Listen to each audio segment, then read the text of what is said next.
बीता हुआ कहीं वापस नहीं आता। Gautam Buddha moral story. जीवन में हमें अक्सर अपनी गलतियों और बीते हुए कार्यों का पछतावा होता है। हम खुद को सोचते हैं कि क्या होता अगर हमने वह कार्य नहीं किया होता या उस गलती को सुधार दिया होता। लेकिन क्या आपने कभी यह सोचा है कि बीता हुआ कल वापस लौटकर नहीं आता है? यहाँ हम एक छोटी लेकिन गहराई से सोचने वाली महात्मा बुद्ध की इस कहानी के माध्यम से देखेंगे कि हमें अपनी भूलों को भूलकर आगे बढ़ना चाहिए। कहानी, Gautam Buddha's moral story in Hindi.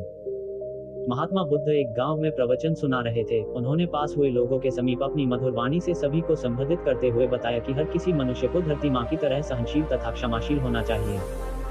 क्रोध मानव का ऐसा शत्रु है जो दूसरों को तो हानि पहुंचाएगा, साथ में खुद भी उससे नहीं बच पाएगा। इसलिए क्रोध, ईर्ष्या मानव की सबसे बड़े शत्रु है। सभा में सभी लोग शांति से उनकी बात को ध्यानपूर्वक सुन रहे थे। तभी वहां उस सभा में एक अति क्रोधी व्यक्ति भी उपस्थित था। वह पहले तो उनकी बात सुनता रहा, फिर वह अचानक महात्मा जी से क्रोधित होकर बोला। बोलते समय उसका आंखें खून के समान लाल हो रही थी। उसने बोला कि तुम ढोंगी हो, यहाँ बैठकर लोगों को बेवकूफ बना रहे हो, या जो भी तुम कुछ कह रहे हो ना, इसको सचमुच करना बहुत मुश्किल है। समझे, तुम्हारी इन बातों का कोई मतलब नहीं है। यह सब बातें कोई मायने नहीं रखती असल जिंदगी में। कहानी सुनाना बंद करो धूर्त महात्मा, और जहाँ से आए हो वही चले जाओ। ऐसे कठोर वचन सुनकर भी महात्मा जी ने उस क्रोधी पुरुष का कोई विरोध नहीं किया और न ही उसकी बातों पर कोई भी प्रतिक्रिया दी। वह शांत रहे और अपना काम करते रहे, जिससे वह पुरुष और भी क्रोधित हो गया। उसकी समझ नहीं आया वह क्या करे। तब उस पुरुष ने महात्मा जी के मुंह पर थूक कर चला गया। अगले दिन जब उस व्यक्ति का क्रोध शांत हुआ और उसे अपनी गलती का पछतावा हुआ, तब वह आत्मग्लानि में जलने लगा और फिर उसने सोचा कि उस महात्मा से मुझे माफी मांगनी चाहिए। वह महात्मा जी की खोज में उसी स्थान पर गया जहां महात्मा जी कल प्रवचन दे रहे थे। लेकिन महात्मा जी वहां कहां मिलने वाले थे, वह तो अपने शिष्यों के साथ अन्य किसी गांव की यात्रा पर निकल पड़े। वह पुरुष सब लोगों से महात्मा जी के बारे में पूछता पूछता उस स्थान पर पहुंच गया जहां की महात्मा जी प्रवचन कर रहे थे। तब उस पुरुष को महात्मा जी के शिष्यों ने उसे उनके पास जाने से रोका, लेकिन महात्मा जी ने अपने शिष्यों को आदेश दिया कि आने दे उस पुरुष को।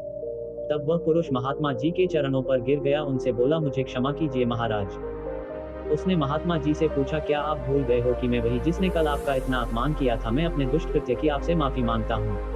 तब महात्मा जी ने बड़े शालीनता से उस पुरुष से बोले कि कौन सी बात? तब उस पुरुष ने बड़ी हैरानी से महात्मा जी की ओर देखा। महात्मा जी बोले कि मैं तो बीती बातें वही छोड़ आया, क्योंकि बीता हुआ कल कभी वापस लौटकर नहीं आता। इसलिए बीती हुए बातों की वजह से आज और अपना आने वाला कल नहीं बिगड़ना चाहिए। जो हो गया सो हो गया। तुम्हें अपनी भूल का एहसास हुआ, यही सबसे बड़ी बात है। तुम अपनी गलती को मान लिए, सो तुम अब निर्मल हो गए हो। इसलिए कोई भी ग्लानि अपने मन में नहीं रखो। अपने आने वाले कल के बारे में विचार करो और उसे सुधारने का प्रयास करो। महात्मा जी की बात सुनकर उस पुरुष के मन का भार हल्का हो गया और उसने महात्मा जी के चरणों को पकड़कर कहा, आज से मैं अपने क्रोध का त्याग करता हूँ और धैर्यवान और क्षमाशील होने का प्राण आज से लेता हूँ।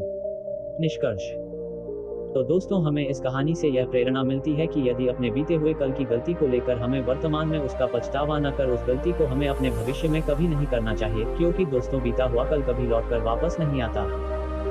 तो अगर आपको महात्मा गौतम बुद्ध की इस कहानी से कुछ सीखने को मिला हो तो अपने दोस्तों के साथ इसे जरूर शेयर करें।